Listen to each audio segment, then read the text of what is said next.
Hello, everybody. Dumelang. Welcome to another wonderful episode of Blooming But I Fly. Thank you, firstly, for all of you supportive, interactive subscribers, commenters, engagements in my DMs, telling me all the feedback. It's so helpful. You're helping us grow our community. You who are ambivalent, one foot in, one foot out, just click. Also give us feedback, what you'd like to see. We will deliver. I am so fortunate today with the guest that I have, and you guys will find out why. I'm so excited. I say it every episode, but truly, I am excited because the guest we have today is going to give so much knowledge because I have such a respect for your mind. This is why I have you here. We have Dr. Thokozane Dyosini. Thank you so much for taking your time and coming. Thank you for having me. Of Dr. course. My dear. The PhD girly. The good doctors are in the house. Yes. So before we get into it, I mean, you guys can tell now we've got a vibe going. But let me put some respect on your name. For those who know you, don't know you, but need to know you better. Mm-hmm. Do I call you Dr. Dyosini or Thokozane on this episode? We can go with Thokozane. We can go with Thokozane? Yeah. Okay. Thokozane is a published author. She's an academic. She's a senior lecturer at the biggest university in the land. She is a podcaster herself. She's a founder of Curious Kids. And the first business that you opened, which was See You at Graduation, that brand, you are the eldest daughter to a single parent. You are a sister and a friend and a disciple. So that's who she is. Welcome. Sure. Thank you. Yes. Wow, that's humbling. Which part? The many hats. Yeah. The disciple, the sister, the daughter. You do wear many hats and many roles. How did that come to be? So let's go back into your history, right? So you grew up in the south of Johannesburg. You were raised by a single parent. Off air, you were sending your brother his allowance. So you're an older sister and clearly a generous one, a kind one. How do these many roles come to be over time? Sure, that's such a deep question. This is what we do at Blooming Hey. Butterfly.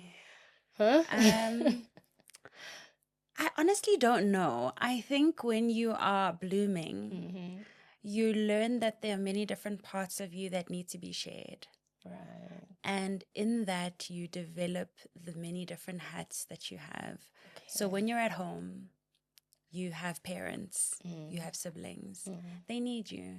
There's some form of physical, cognitive, emotional bond and needs that are there. And when you give yourself and serve those around you, you find that you're molding, you're growing, you're blooming. And that's how all the different hats come to be. When I'm at home, I have to be a daughter, I have to be a sister. And then I go to work and I have to be an employee and a good one at that. Yeah. And then you are out in the world, you meet other people and you need to be a friend.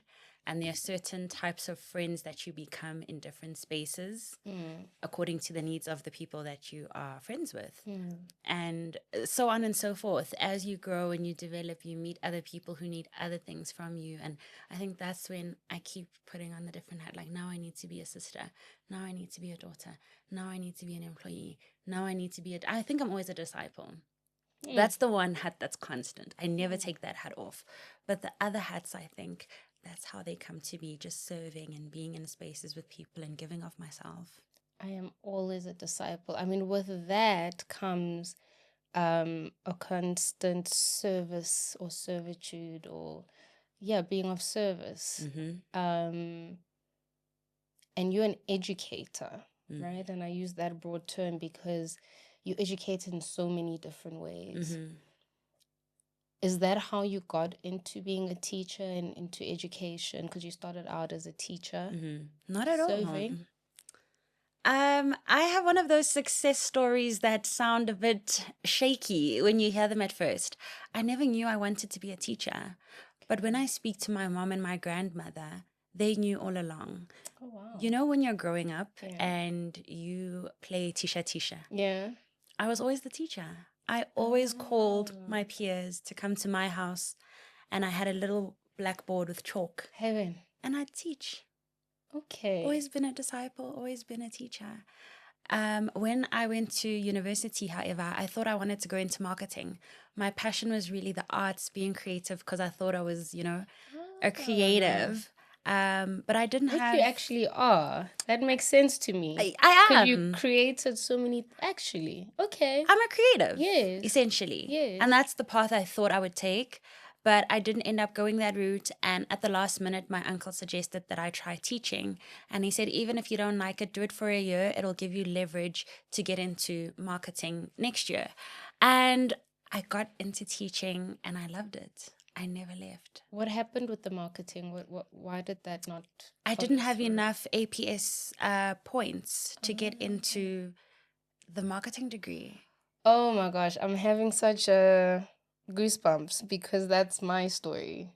I was supposed to go into law and I didn't get enough points, and my mom said take psychology as a filler year. Yeah. And then you'll transition into law, and I just never looked back. Never. I mean, the first year was hard. Yeah. I failed first year. Yeah. But I think failure is such an important part of the journey. Yeah. I had never failed anything in my whole life. Failure is it's part of the process of success.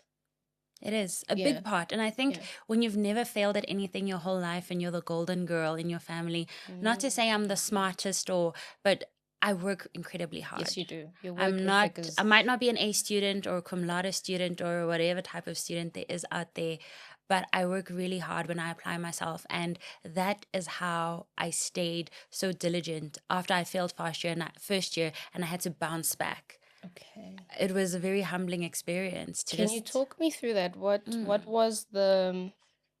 contributed to you not progressing into your first year, into your second year, and what did bouncing back look like? I think we take for granted the high schools that we come from and the university environment. Got you. When our teachers in high school say no one's going to chase you in university, you're just a number. They're not joking. You really are just a number. If you don't submit, if you don't attend lectures, it's on you. Okay. So I fell into the freedom of not having somebody chase me. And at the same time, I think the socio-economic gap was so wide.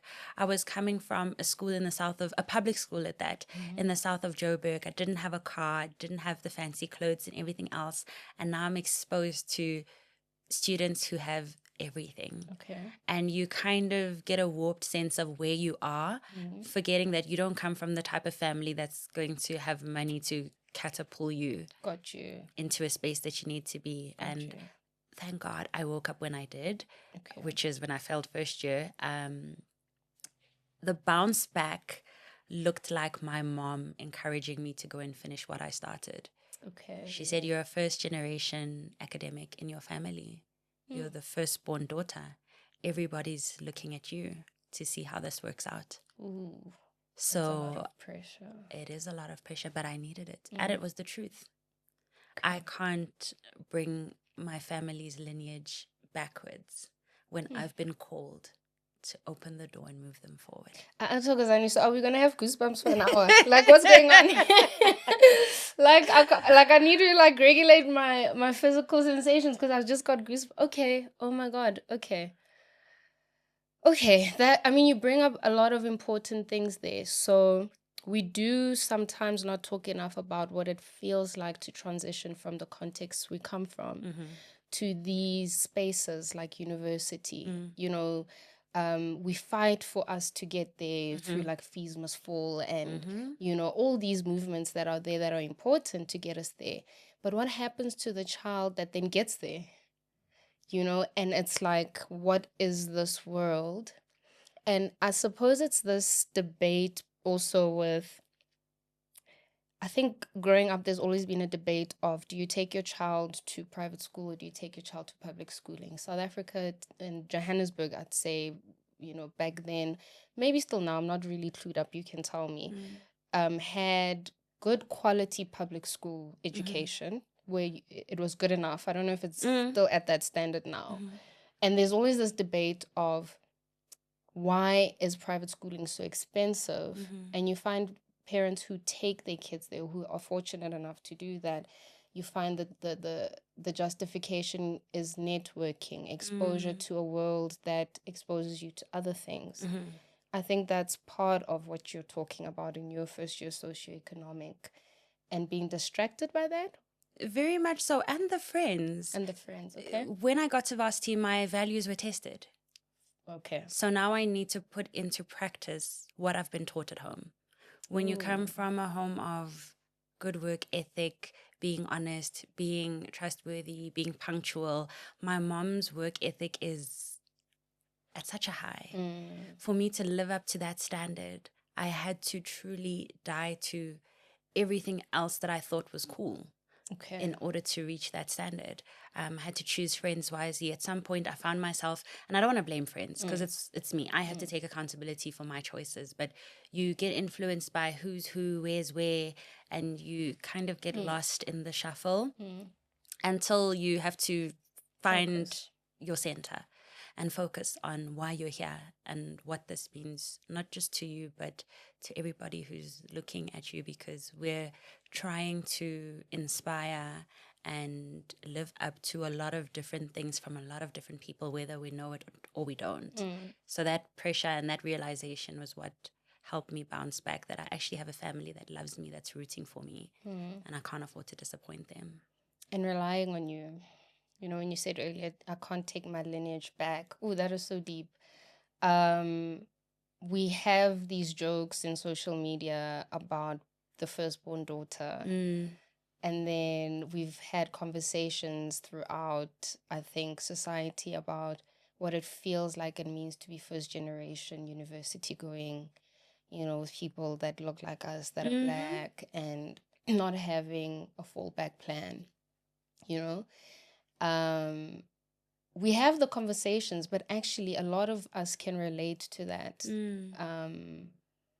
The pressure that comes with that, and not everybody bounces back. It's true. Not everybody.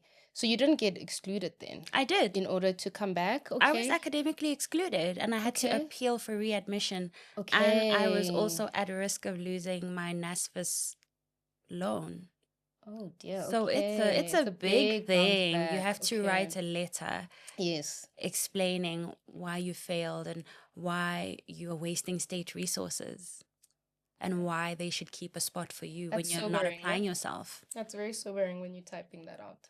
And the person who helped me type that out was, at the time, my friend's mom. She worked in a corporate job and she had a computer, and I sat in her office and she helped me type that letter. And I cannot even to this day not thank her for playing that role in just helping me understand what was really going on, because obviously she'd been to university and she gave you the understanding and the unpacking and the words. Yes. I didn't have, in academia we call it epistemological access. Anyway. I did not have that. What is that? Tell that us. Basically means having access to understanding what's really happening in the moment, in context. So she gave me the context that you're a Black girl, you're this age, you're studying at this university. This is an institution that was solely for white people. And this is where you come for a very long time. This is where you come from. This is what your mom has sacrificed for you to be here. And this is what it would mean if you got through this process, by the way. Funny enough, she was the one who said to me, one day you're going to become a doctor. And I never knew what she meant. I never understood it ever until I got to the point where I was applying for my PhD and I said, this is what she meant. You're stressing me out. You're stressing me out. She's late now, Lord rest her soul. But what a blessing and an honor it was for her to speak that life into me, because there were things that I would never have known or understood had she not planted the seed. That is so important. Institutions like that, I think they have pockets of people like that, but the importance of having people who see God's purpose for you, you know, and see the things that you don't have the tools to see it, right? Because you're just like released into the world and you're like, everything is bright and you want to go at it. But people, places, and things, you know, if I think of my journey, at Wits, we had a place called Backed. I don't even know where that is. Backed was like the Friday spot, you know, and if you were associated with that, the likelihood that you were with the Backed crew anyway, even during the week, you know, and I used to be the first year student that would do assignments 2 days before, 3 days before, in the morning. Yep. In 4 hours, typing an essay and being happy with the bare minimum of 50, 55. And then you wake up and you're like, no. How nice is it to wake up, though? Yeah. You wake up in time, hopefully, and you're like, this is not where this is supposed to be going. And no shade to everybody else, but you are not meant to be going where everybody else is going. Yep. And like you said, some of them get to go there and come back. If you go there, you're not coming back. You're not coming back. You're not coming back. It's true. just not happening. Okay. And it's humbling. To realize that if you go there, you will not come back. You will not come back. Because you know what that means. Well, coming back will take a lot. And a long time. It's the long route. It's the long route that you don't have to take. You don't have to take it. You don't have to do things like that. Okay, Mrs. 5-year-old teacher. So then you're the 5-year-old. You're the 5-year-old teaching us 1 + 1 is 2. Yeah. And you had your stick and said, no. Literally. You are pay attention. Okay. And who is the educator? So even if it's not formally, but who is that educator influence in your environment then at that point? Because, you know, I'm always curious, kids whose purpose was seen at those ages, there tends to be somebody who sees that, pours into that, or just observes it, like, and they nurture it, right? Who is that for you? This question is threefold for me in the way I need to answer it, because there's always that matriarch in your family and the maternal support that you have, even when you're not cognizant of it. Okay.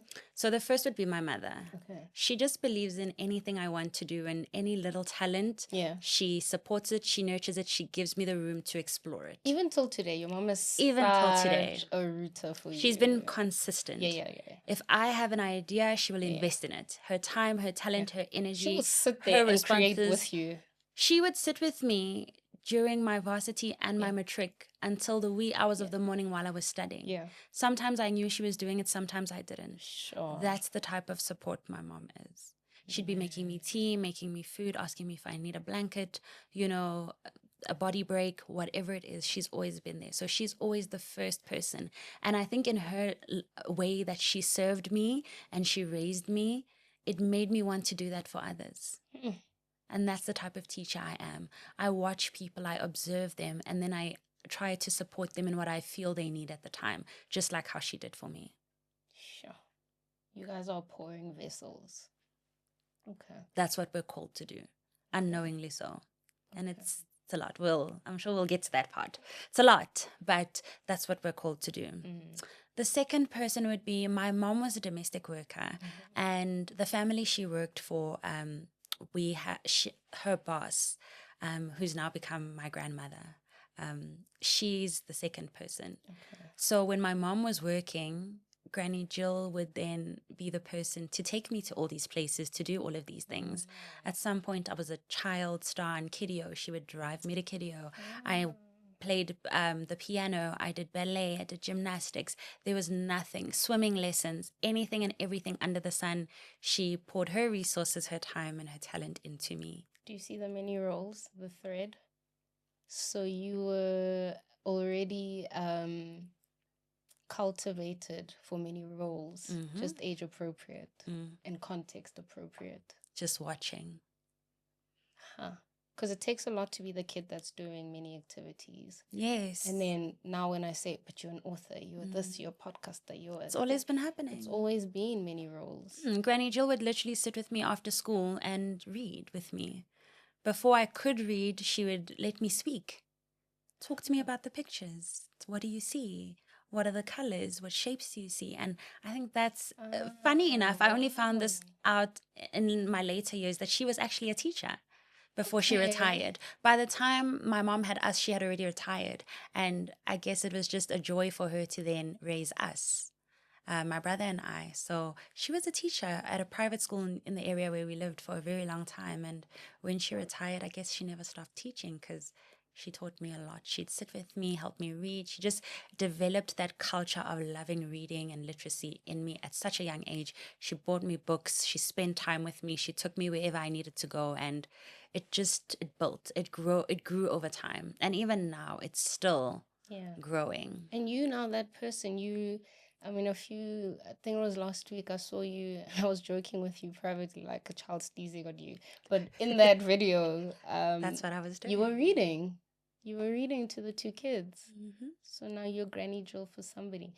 You bought my daughter a book. I did. So you see, I'm that auntie. You're that auntie that's filtering that educational thread. Okay. True. And the last part of that is the school that I went to. I was incredibly privileged to live in the suburbs. Mm-hmm. So at the time of me growing up, my primary school was a public school, but it was one of the best public schools. Yeah. And we had incredible teachers. We had a principal, and she's the third person because she's the golden thread that ties it together. Okay. She was my principal from grade 000 until I passed grade 7. She was still the principal when I finished high school, and she was still the principal when I did my teaching practicals at my old primary school. Oh, wow. She was one of my participants for my PhD research. Oh, my gosh. The whole thread throughout all of it. All the dots connected. And what was her contribution in all those years? What did she thread together? So many little nuggets. She was the disciplinarian. Okay. She was the mom away from home. Okay. I think her foresight in nurturing talent from a young age is just so incredible. Sure. She will make sure you're in the right class with the right teacher, receiving the right resources. Because that's what the principal does. Mm-hmm. They are the ones who make all the big decisions and I know this now as a teacher, right? She made sure I was always in the right place at the right time, in the right cultural group in terms of arts, whether it was the choir or ballet or whatever it was. She just made sure at every step of the way that she employed teachers of high standard and high quality who not only knew how to teach the content, but who also cared about us. I had teachers who cared about me throughout my academic career, and she did an incredible job in tying all of those three elements together, what I was receiving at home and what she was doing at school. It was the perfect little triangle that came together. The Dream Stream studio in Randburg is a full-service studio on Bromfisher Drive. It's perfectly suited for podcast, music recordings, and general video recordings. Backed up by an experienced editing and production team means you can walk in, record, and walk out knowing that everything will get done as you require. Our mobile gear ensures we can cover your video and live streaming needs on location too. We got the cameras, the lights, and the action to make you and your brand shine. Contact us now, studio@dreamstream.co.za, and we'll make it happen. Dreamstream, a place to create yourself. I don't even know how to navigate. I've never had an interview where I'm so stumped. Sure. I actually really haven't. I don't think I've ever said any of this out loud. I'm only now realizing it in conversation. Okay, so you and I are experiencing everything in raw form together. We are. I'm so stumped, not because everybody else who comes here isn't giving me valuable information. It's just so, raw, and like you can't deny the purpose. You can't deny the higher power backing of the story. You know what I mean? It's like, and it's the way you're saying it, where it's so evident, it's so clear. And because I've experienced you or this through your projects and just through your personhood, to now hear how we reap these benefits and how you are then mom and Granny Jill and the principal. I think that's what's giving me goosebumps, because I'm putting together, I'm thinking through if I'm thinking see you at graduation, I'm like, oh my God, it's stuck. You know, when I'm thinking your philanthropy with your, raising resources for kids, be it books and filling up bookshelves or school shoes and necessities, I'm like, that's Granny Jill doing for, the community. You know what I mean? And you in community to her, you were her child. But if she did it for you, I can almost imagine she did it for more children. And she didn't have to. And she didn't have to, because if you're retired, and a lot of teachers retire tired, angry. Correct me if I'm wrong, but I get the sense that the teachers that taught us back then, and I'm not saying people who go into education now aren't passionate, but they had an authentic love for it. This is why we feel like, I think we are of a generation where each of us have a story of that teacher. It's true. I have from preschool. There is a teacher that I remember. I have it in primary school. I have one or two teachers that I remember. And they were so pivotal, because you go through so much in school that if you didn't have that teacher, we all have that story, I wouldn't have. I wouldn't have, through bullying, through sports, through socioeconomic, whatever your thing was, you wouldn't have. I have it in high school. You have that teacher, So do you think with the education shift now, because you've taught as a teacher, you're now a lecturer, you're very vast in your exposure to education. Is there a decline in one, quality of teachers, but also passion for education with later generations? This is a bit of a controversial question. It is, right? It is. Because I work for an institution that produces majority, above 50% of the teachers in South Africa and globally. I think there is a shift in our priorities. Okay. And it means that when I was studying to become a teacher, I had a mindset of what I was exposed to, where I come from, who I am. And there were certain things that were within my reach, and there were certain things that weren't within my reach. Like? Just the idea, access. Okay. Access to, just to give a very basic example, access to computers. Okay. I didn't have a laptop at home when I started university. I used to do my assignments on campus. Right. Using the campus resources. And there's a time limit because the library closes. Right? And there are certain peak times when they'll keep it open until midnight.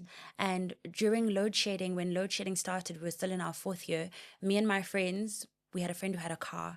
She would drive us to campus. We'd bring snacks and we'd do all-nighters to make sure that we do our assignments on campus. The teachers that are coming up today have access to everything all the time. Okay. And there's a certain hunger that is missing and a passion that can't be ignited when almost everything is at your fingertips. Gotcha. It's difficult to tap into... I'm trying to phrase it tactfully. Phrase it the way it is, because do you know why? It's a big problem. It is. It's a big problem. And these are the teachers that will be teaching our children. Do you understand? I understand it. And these are the teachers that I'm producing. Yeah. So we all have a role to play. And just as much as there are teachers who still have that access and have everything, or students that are coming into the industry, there are those who don't. There are still those students, for instance, those students that we have at my institution are coming from the depths of rural areas who still handwrite assessments. Gotcha. And we mark them. Gotcha. With integrity, with care, Right. with passion, and with rigor. All right. Because we respect our jobs, we respect our crafts, I'm not doing a job every day. I come to work to serve, because the student on the other side of my email, my learning management system, is somebody who is like me, a first generation professional, a Black student, a student on NSFAS. And I have to serve with excellence. And I think the element of taking what we're doing seriously is also what may be lacking. Okay. I think, though, if I'm going to be fair to everyone, whilst I also think there's a bit of a decline, I think our economic standpoint isn't helping, because if economically there were jobs, some people apply into certain roles because you want a job. And because in this country there aren't jobs. Not where maybe economically things were different. I don't think it's ever been great in South Africa, but it's shifted. It's declined a little bit in certain areas. That now, even if I don't have a passion for something and this job comes, I'm going to take it, you know. And then if you continue with that, even if I do have a passion, you guys are paid so poorly. And it's always been the case, actually, even when the economics were making sense. So poorly for the amount of work you guys do. Exactly. Do you understand? Yeah. So I'm not disrespecting the paycheck. I'm acknowledging how we do not acknowledge. You know, I've got a child. Those teachers, I appreciate them. They spend 8 hours with my child, so I can come here and podcast and I can go. And it's not just your child. And it's not just my child. Times 30, times 50, times 60 in a classroom. Do you understand? And we all parent differently. So how my daughter shows up in that classroom, you are parenting. I mean, listen to what you're saying in terms of the principal contributing. You have to see my daughter. You have to see that this one, oh my gosh, and cultivate for 30. And numbers have grown. Like we've gone from where the privilege of some schools being 20 in a class to now you're hearing crazy numbers. Crazy. You're fatigued. So I get how that also contributes to the quality morale. And the morale and yeah. And when I was in school, there were so many strikes. I remember like teachers striking every few years and not being heard and never settling at the percentage of the increase that they deserved and wanted. So I wonder if even top down, they're just not being heard. The teacher's voice isn't heard enough. I definitely feel like a lot of what happens in the education industry is always a top-down approach. We never come to the grassroots level to ask the teacher, what is happening? How can we help you? And that kind of causes a lot of the problems, because now everything is being dictated to the teacher to do in terms of this is the curriculum, these are the assessments, this is the time frame. You need to get it done. And being mindful also of the children that we have in this day and age, they're very different to what we were when we were children.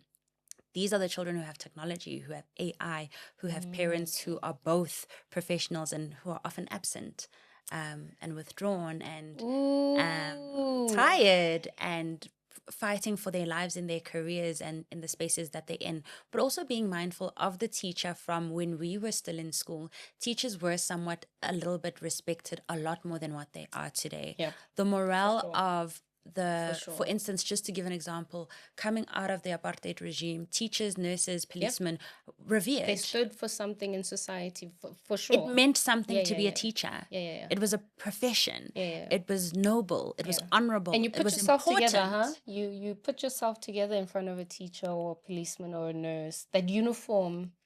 Yeah. Whereas now, teachers are not respected in that light. And a lot of teachers are working in environments where the parents dictate, the SGB dictates. There are different stakeholders who have more say and whose voice is more important than that of the teacher. The teacher has to listen to what is needed across the board and then serve. Because as parents, we also know too much, huh? I'm calling us out. I'm sitting here with the degree. You understand? We know too much. about things we're not doing. You know what I mean? Like, and you'll get fired, by the way, if I complain. You get what I mean? I will immediately. If I make noise and I make enough noise. So I think that's also demoralizing. I think I came to appreciate it when I became a parent, to realize how much they facilitate for me. You're quite right. I'm a professional. I'm a working mom. I'm tired. I am trying to be a present parent. But when she comes home, I'm like, yo, somebody else must do it. You know what I mean? Do you get what I mean? So I've come to appreciate that and realize that. And then if I think about the teachers that poured into me, some of the things that shaped me into who I am isn't my mom. It's not my family. It's true. It's at school. Yeah. Where you spend most of your time. Yeah. You on average spending an hour, 2 hours with your kid. It's true. Because what time are they coming back from school? 4, 5? What time are you coming back? 4, 5? Yeah. Some even later. Supper, bath, bed. Supper, bath, tired, sleep, drop off. So there's a lot of expectation, and I think teachers aren't even psychologically supported in the transitions you're talking about. I love that you said that. The novelty of my PhD dissertation was the fact that teachers are not supported with regards to their mental health. Okay. Teachers are struggling in silence with anxiety, depression, and other things that are serious. Financial burdens, family burdens, relational burdens, and we have to put on the hat every single morning at 7 o'clock and smile for your children and perform. And the different children. So, I mean, growing up, they were always troublemakers. I mean, these issues on you, the troublemakers, the violence, the bullying. And that contributes to our mental health. It does. In your opinion, right, having been a student and a child back then, and back then we're talking, guys, we're old now. We're talking... But my 1990. 1990, 2000. But I think we have the privilege of having experienced that era of education. And then now, like whether you're a parent or not, you are an aunt, so you can contribute to the conversation, and even somebody listening, right? You have the privilege of having been taught with that quality of education to then seeing what's happening now. How did teachers back then deal with the mental health challenges? Because they were there, man. I remember in primary school, there were fights every other break. There was always that naughty boy or naughty girl that was sent out of the class. We grew up in schools in the South. There used to be a whole thing of violence, like school against school, knife against knife. You know, how we went to which school was determined by which one was less dangerous. You know, so those things were always there. How do you think teachers then navigated that to now? It's still happening, but I think it's increased. The violence, teachers are getting stabbed. We hear it all the time in the news, right? What are the psychological differences of support that were there then, structures, or were they not? I don't think there were any. I think they powered through, just like our moms did in terms of all of their different things that they had going on versus us now as women. We're more vocal. If I'm having a bad day, I have a good enough relationship with my boss to say, I'm not feeling great. Gotcha. Mentally today. We have the language now. We have the language, but we also have the privilege of voicing it out. Gotcha. As I said, we're professionals. We work in spaces where they speak health and wellness, and the mental health of employees is important. And at the same time, I have friends who are psychologists. When I cannot afford therapy, because that's what it really is most of the time. It's me saying to my psychologist friend that I come to. You know, I have a friend on the other side of my phone that I can say, hi, Hopolang, Chomake Sharp. And sometimes I don't even have to say Chomake Sharp. We can be having a conversation and I realize, you know what, this thing actually didn't sit well with me. It's affected me in a way that I didn't anticipate.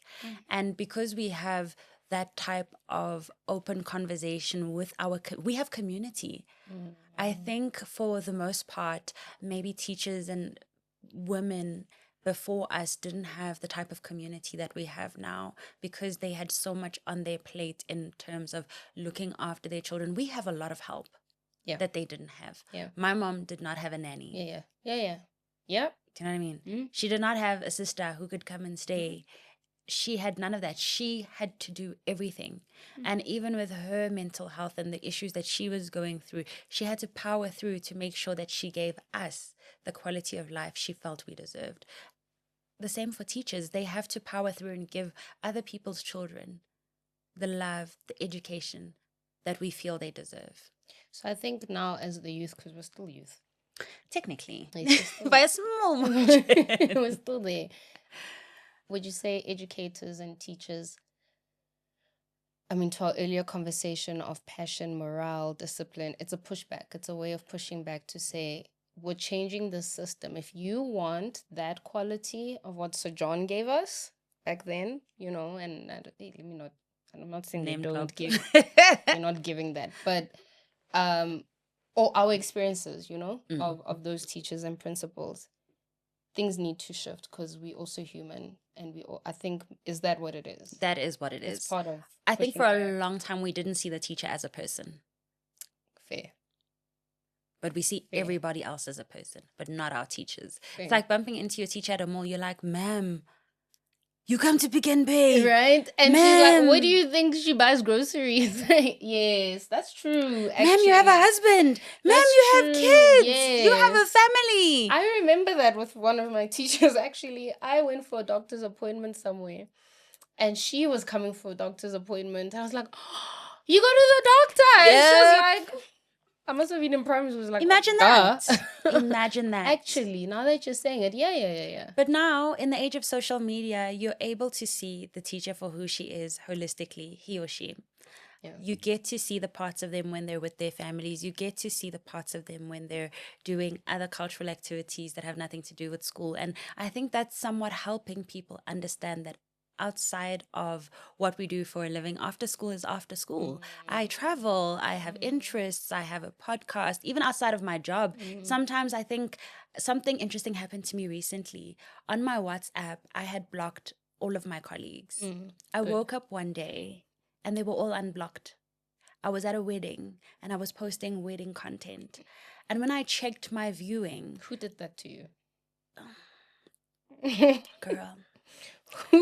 I realized sabotaged you. Everybody had been watching my status throughout the day. And luckily for me, I was just posting wedding content. But I feel that was a part of me they'd never seen before. They haven't seen me in my home clothes. They haven't seen how I laugh with my friends and how I relate with my family. And I also go home to my mom. And that's my safe space. But I feel like that was a blessing in disguise because of what I post. I've had a very different experience of my colleagues. Okay. In what way? They're softer. Oh. And they're softer with you? With me. They're a lot softer with me. And not that they were not soft, but there's now an element, I think, of them seeing me as somebody's daughter. Seeing me as somebody's aunt. Seeing me as somebody's friend. Seeing me as somebody's girlfriend. And it's given... Hey, can I stay professional, please?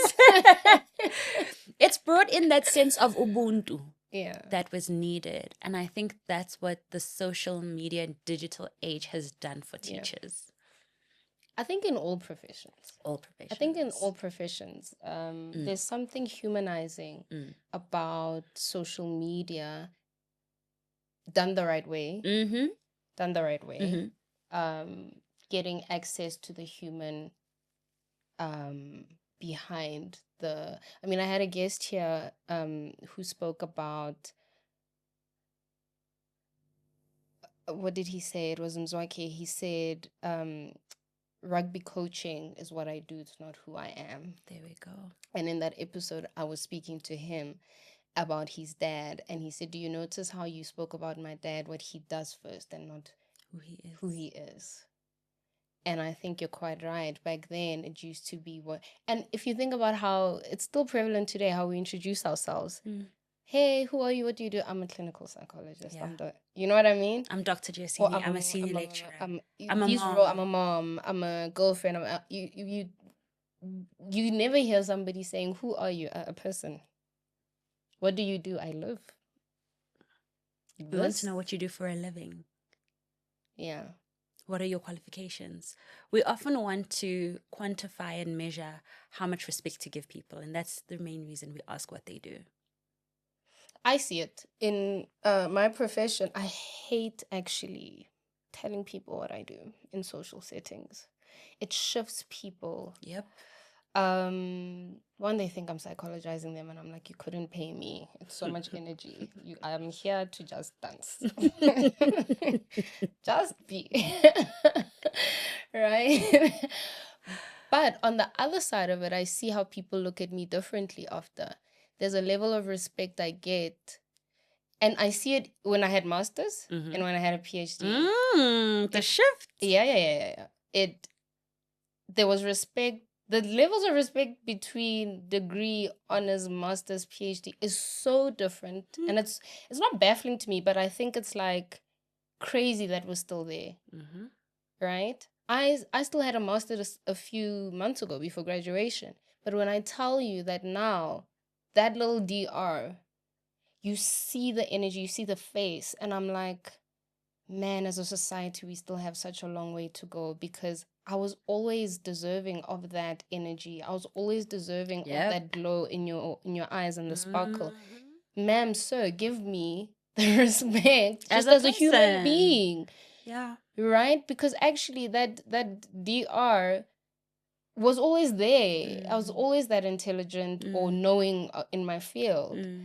And this pivots me into another question I wanted to ask you, which is, personally and professionally, I have a very contentious view of this, but I'm interested in your view. There's this buzzing conversation that keeps happening nowadays of, is formal education still important? And it's growing traction, man. I think it's always been there. And I think growing up, it used to be formal education is important. It was like that. And this is why we all now went this way, right? Most of us. I'm seeing the decline of that, and I'm seeing it in communities that I don't think have the privilege to be thinking that way. And I'm going to be very clear, it's probably brown-skinned, right? So there I'm including not only Black, colored, Indian, brown skin. I don't know that we're there yet of the privilege. And my view is also, we are looking up to people like billionaires, millionaires, whose kids are in school. Yep. The Dream Stream studio in Randburg is a full-service studio on Bromfisher Drive. It's perfectly suited for podcast, music recordings, and general video recordings. Backed up by an experienced editing and production team means you can walk in, record, and walk out knowing that everything will get done as you require. Our mobile gear ensures we can cover your video and live streaming needs on location too. We got the cameras, the lights, and the action to make you and your brand shine. Contact us now, studio@dreamstream.co.za, and we'll make it happen. Dreamstream, a place to create yourself. Have you caught wind of this conversation and debate? I definitely have. And what are your thoughts on it? My thoughts are, the reason that is happening is because we have a warped sense of success. We haven't, as brown people, seen the tangible success of people who are educated. The success stories are often people who never went to school or people who don't value school. I think the voice of the educated is always marginalized because it's an assumption that it's for privileged. Only privileged people go to varsity. I get it all the time, like, oh, you did your entire studies full time until PhD without having pressure to work. What a privilege. The rest of us had to finish matric and go and work. Some of us didn't finish matric because we had to go and work. We had to tend to our families. And it's because of that huge socio-economic gap. The poor are still poor while the rich are getting richer. And there's then that middle margin of, I don't know what we call ourselves, the working class. We think we're pre-rich, first of all. The middle class. And we're one paycheck away from poverty. We're literally one paycheck away. And we can barely save. we don't save. We have nothing to save because we are living paycheck to paycheck. We can't afford retirement. And we value the wrong things. Okay. And I hate to say this because I'm guilty of it. Very guilty of it. Tell on yourself. We are the generation that prioritizes luxury that we can't afford. Yeah. We would rather be driving the latest branded luxury car and living in a one-bedroom apartment in the middle of nowhere, not living a balanced lifestyle. And that's what's keeping us out of wealth. Got you. A lot of that is keeping us out of wealth. And I say this with respect and not to undermine anyone who's living a certain type of lifestyle. It's your money. Do with it what you want. I'm doing with my money what I want. Exactly what I want.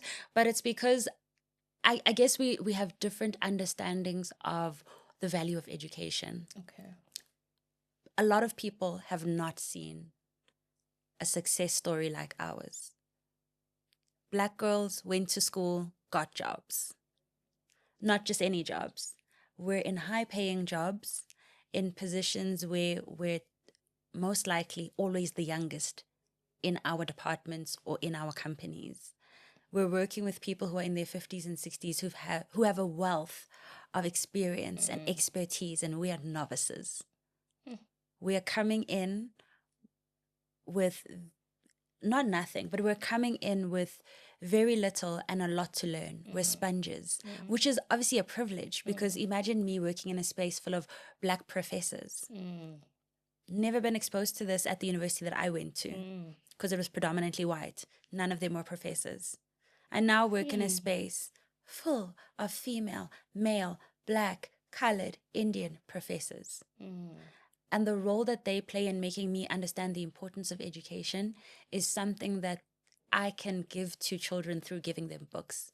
When I'm on a rally to read outreach and we're giving the teachers and the children those books and we're reading with them and we're speaking to them and they see us come in a certain brand of car, it makes them understand the importance of education. Gotcha. They get to touch and feel and have a tangible experience of somebody saying, yo, I love reading and reading got me here. Gotcha. So we don't have, and I think if more Black and brown children are exposed to the importance and the success of what education can bring, I think we would then change our minds about it.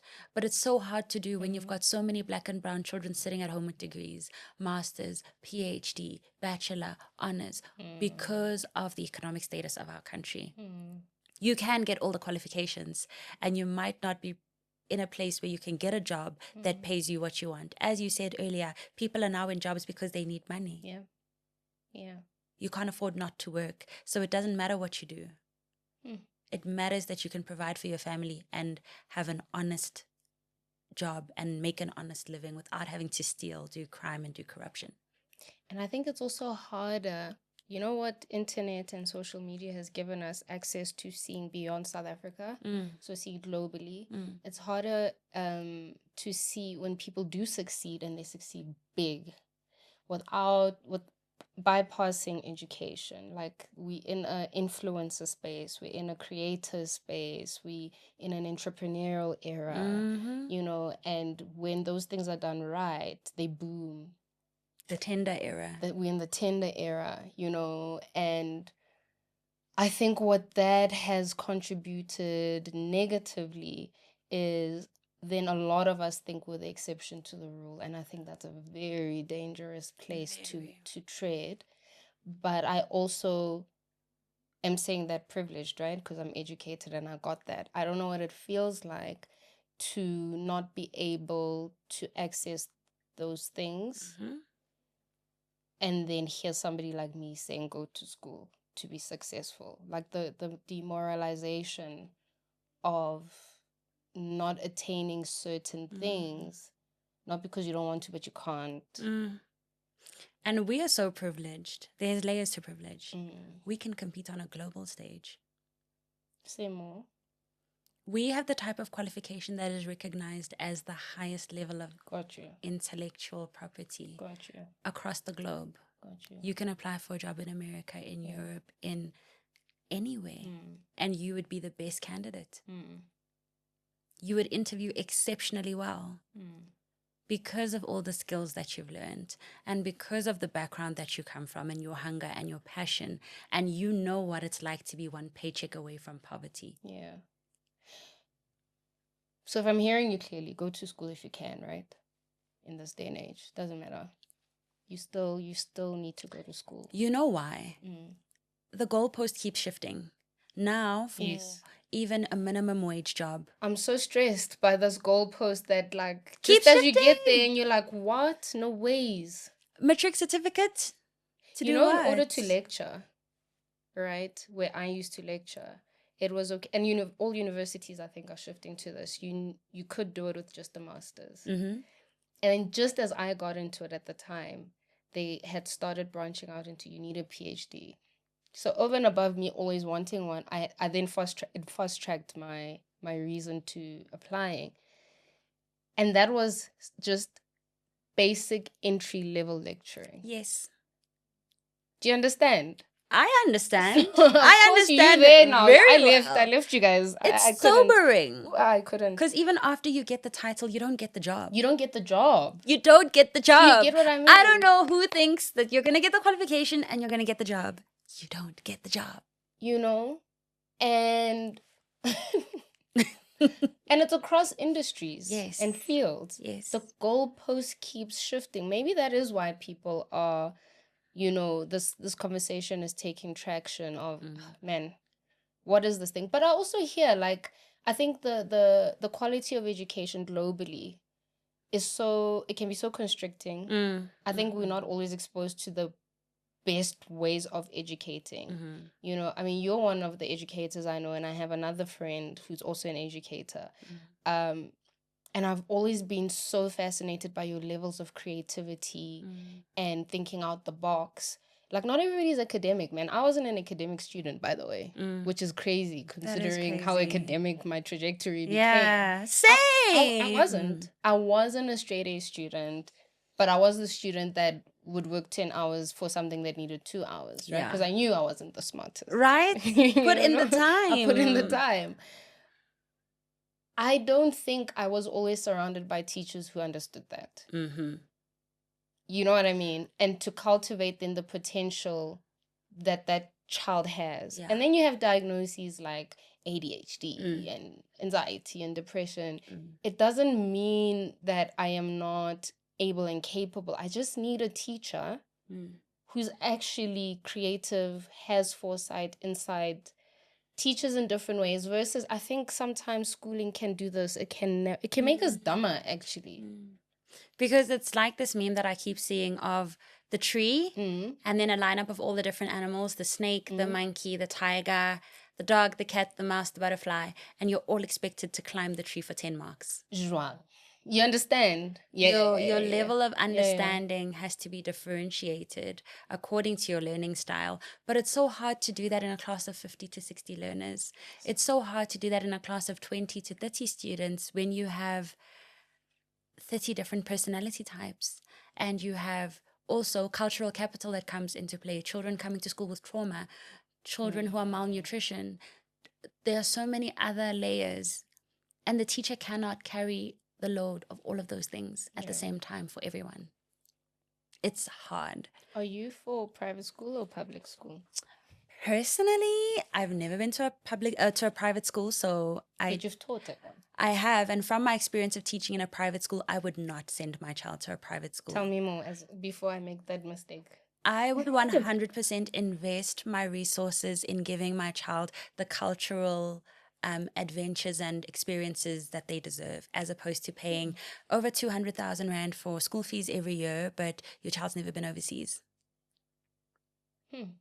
Your child is not exposed to so many other different things that you could give them. You as the parent are the primary caregiver, and you have the environment and the resources to create the type of child you want to have by exposing them to different things, taking them for swimming lessons, taking them for ballet, for gymnastics. You don't need private schools to do all of that. And I'm obviously speaking from a place of being Black, being female. And at the time when I was teaching at a private school, I saw a lot of different dynamics. And looking at the school that I went to, I would rather send my children back to my old primary school. That is my plan. I'm going to buy a house in my old suburb and take my children to the school that I went to, because I still believe that their quality of education, it's better. Okay. That school is doing so much better than when I was there. Even after my principal has left, she left it in such good hands, and she's still a mentor to the school.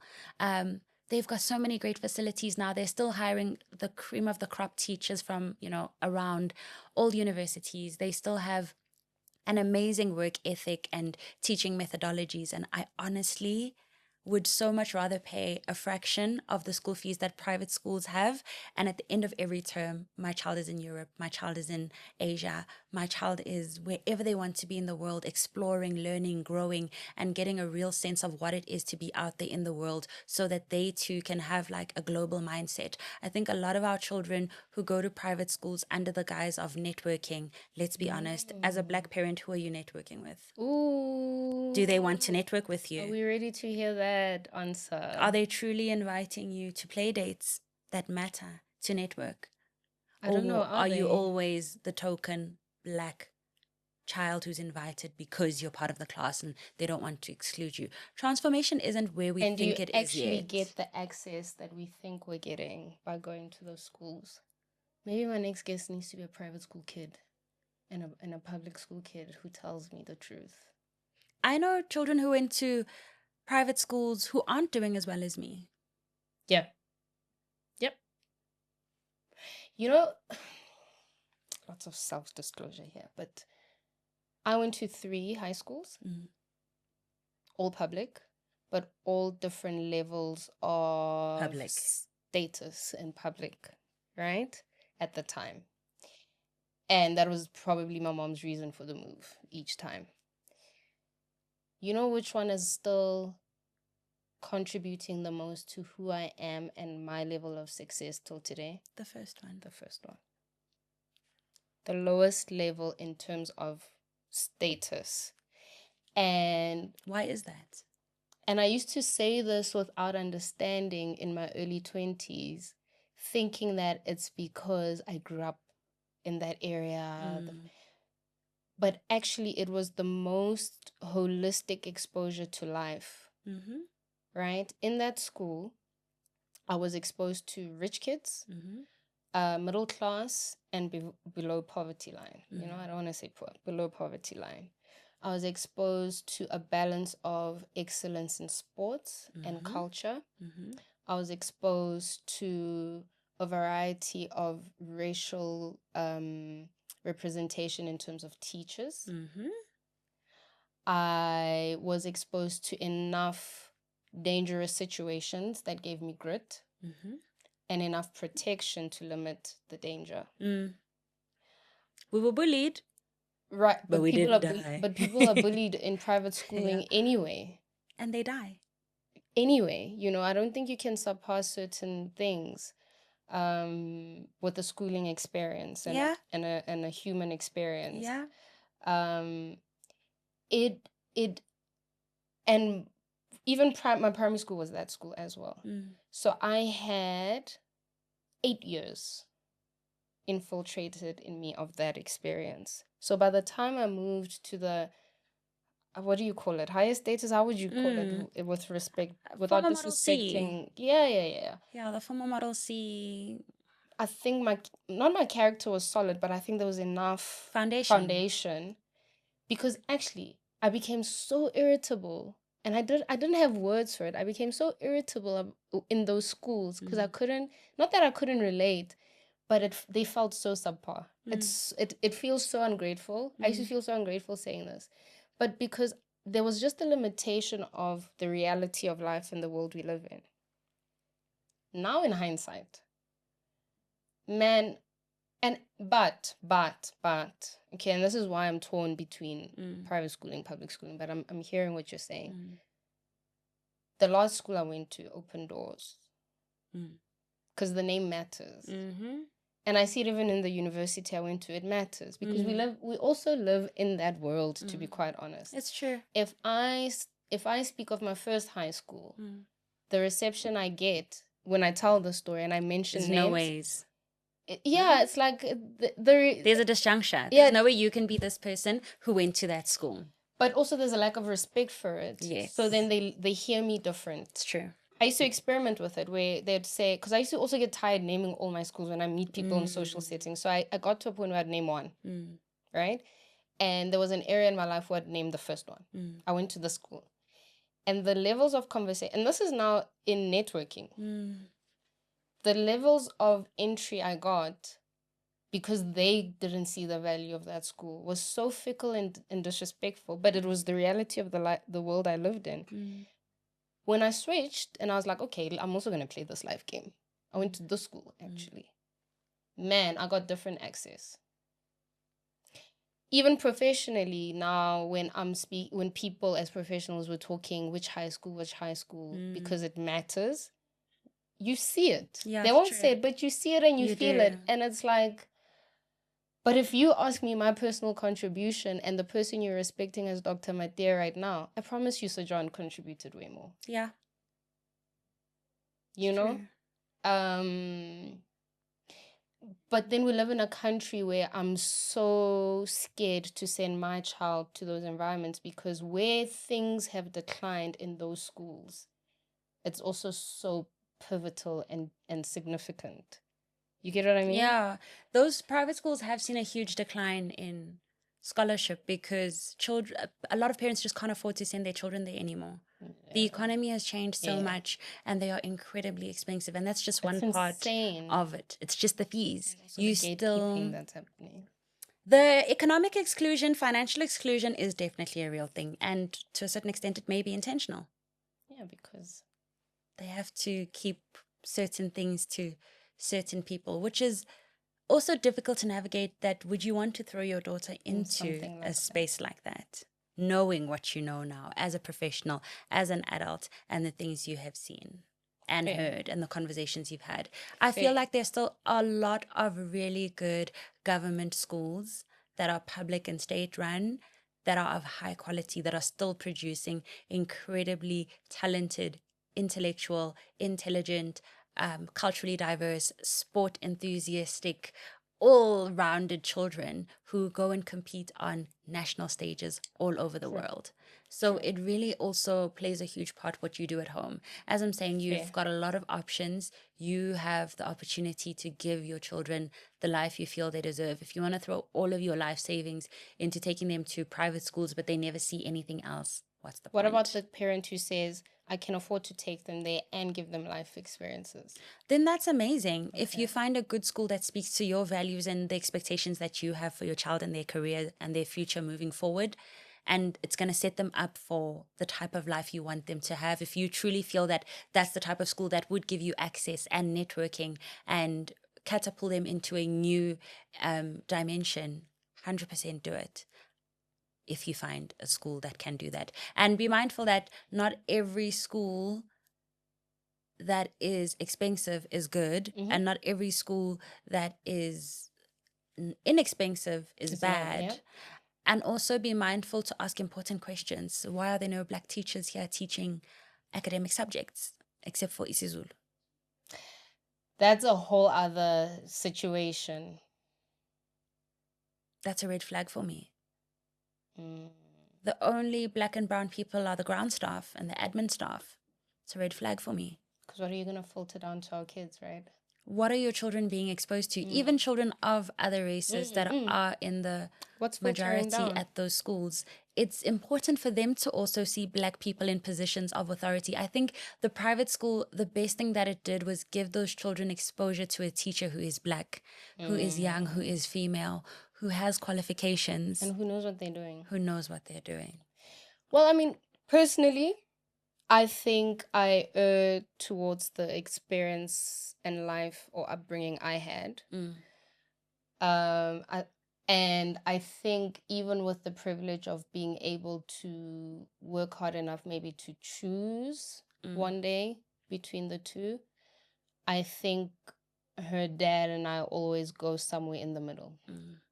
And there are schools that are somewhere in the middle. We always go somewhere in the middle.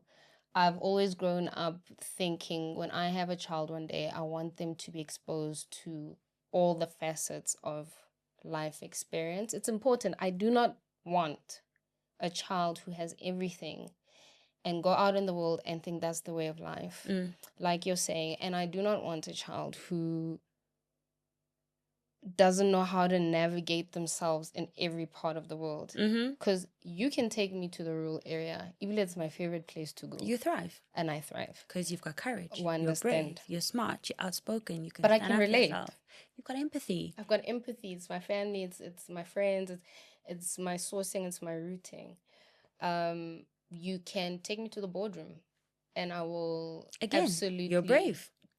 Have courage. Thrive. You have empathy. You know, speak up for yourself. You All know, the same values necessary on both ends of the spectrum. It's important. I think there's also grit that is missing through privilege.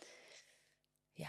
There's grit that goes missing in privilege. I think if you are privileged and you give your kids that access, you're right. You need to parent in such a way that you expose them to certain struggles. Because actually you forget you got to that place because of your struggle. You know? I wanted to talk to you about Curious Kids. I wanted to talk to you about see you at graduation. Girl, there's not enough I wanted time. to talk to you about the podcast. You're coming back. I'm definitely coming back. You know, I love it here. What do you mean? I am so tempted to start. Have you watched Diary of a CEO? The No, podcast. I haven't. His episodes are like 2.5 hours. Wow. I am so tempted to start becoming that podcast because I never get to everything that I need me to get to, because you guys, firstly, have so much. So much to offer and so much to give. Like, there's so much in that Curious Kids that I am so interested in. It's going to be, it is, I know it's still in the making, but it is such a vital part of what South Africa needs. What South Africa needs, man. And not just South Africa, even your daughter who's not in South Africa. She needs to be able to log into a podcast with people who sound like her and look like her. I don't even think of us as not in South Africa. Do you see how I'm still here? For me, I'm still grounded here. But Curious Kids is for her. Yeah. So that when she's not home, she can still hear the haibo, eish, yo, of it all in a story. Let me not limit you. It's what the globe needs. You just corrected me. There we go. Satsili. And you know what? She called me to order. I love it. I love it for me. I love it for me. You're all right. You all right. And it's not only a South African story. Well, tell me quickly. We're out of time, but tell me. Talk me through Curious Kids. So Curious Kids is, my baby. It's basically me speaking to my 5-year-old self. I am telling authentic stories in my voice about all the different things that I find interesting in the world, because I know that there are 5-year-olds out there and above and below who want to hear stories about who they are, where they come from, what they do, what they like, and everything that makes them beautiful, affirmations, and everything else in between. Stories for us, by us. I think there's a lot of literacy development that needs to be done in children, especially from early childhood education, from that perspective and my expertise and experience in that realm because of my job. And I think now I just need to marry the theory and the practice. And the practicality of it all is actually using my gift of storytelling and loving the idea and the experience of reading and giving it to children who A, do not have access to books, and B, some who may not even be in the country, and they also still want to have that experience of hearing stories and understanding what the story means through having conversations and having comprehension questions posed at the end of each and every podcast episode. So at the moment, Curious Kids is twofold. It is a podcast that's going to be available for parents, teachers, all stakeholders who are interested in the love of reading, literacy, and all things children. And it's also now going to be what I call our Curious Kids Adventure Boxes, which is literacy resources for children to develop their ability to read for meaning, starting with the basics of the alphabet and colors, shapes, understanding how things come together, putting patterns together, puzzles, all of that good stuff. What age is that? We're going to start it off from the age of 5 going upwards. I am the target market.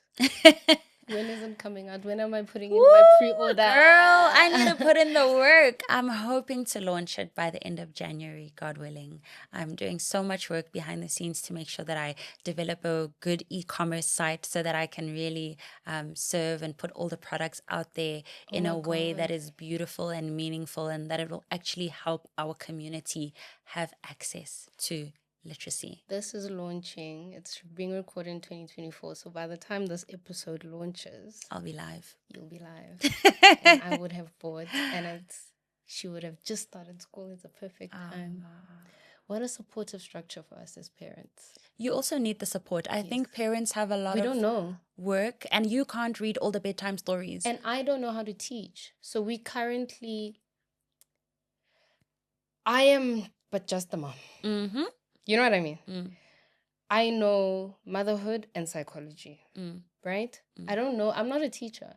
So I'm learning like everybody else. And right now we're in this phase of, I know that reading is important. But I sometimes wonder in these, am I reading to you in a way that is educational? Is this you've heard like kids who say, I knew how to read by the age of 3 and I was reading that. And I'm like, my kid can't read. At the age of 3. What's going on? You know what I mean? So nothing is wrong with your child. Oh, thank you. Absolutely nothing. Children after alphabet. Is that age appropriate? It is. Okay. Children learn how to read and understand the world at different paces and different stages and different ages. Right. Don't put pressure unnecessarily because some children can, some children can't. Also because of what we're exposed to. Some of us have gone undiagnosed with a lot of things that our parents didn't know we had, which is why we couldn't read earlier. We're now in a place where we can diagnose these things earlier in early childhood education and development, and the teachers need to create resources that also speak to that, to support it at home. So as I'm saying, you're not sure if you're reading correctly when you're at home. Here's the podcast for you to put on. And what I'm doing with my podcast episodes is I'm also availing a free PDF version of the book so that you can see the illustrations, and if you want to then read it again and again and again, as we did all the good grades, you have that opportunity to do so.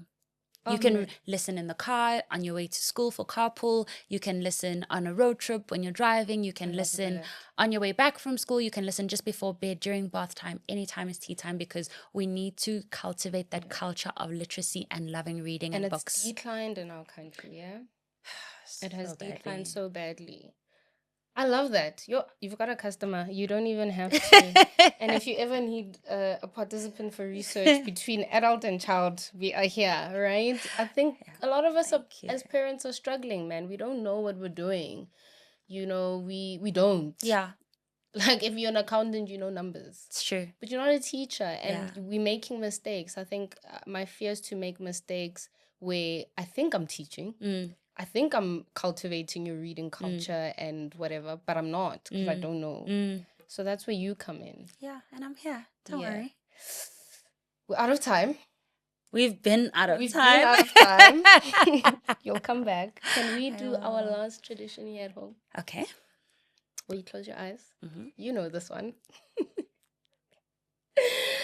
And just pay attention to your 5 senses.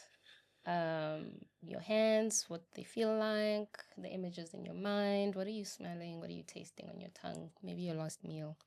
And think out loud for 30 seconds with me. Think blooming but I fly. Thokozane.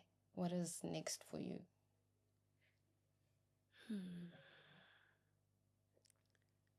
Just being me. Being authentic in the gifts that I've been given by God. Truly just embracing the servant that I am, and how my light really changes other people's lives, and leaning into that more and more, and just kind of zoning out the noise that tells me not to be me all the time, but being me. As hard as it is, I think that's what I need to really lean into as I'm blooming, so that I can fly. I won't be able to fly until I'm doing it as me, because I can't fly as anybody else. Yo, guys, I hope this episode serves you. Thank you. Thank you. Bye-bye.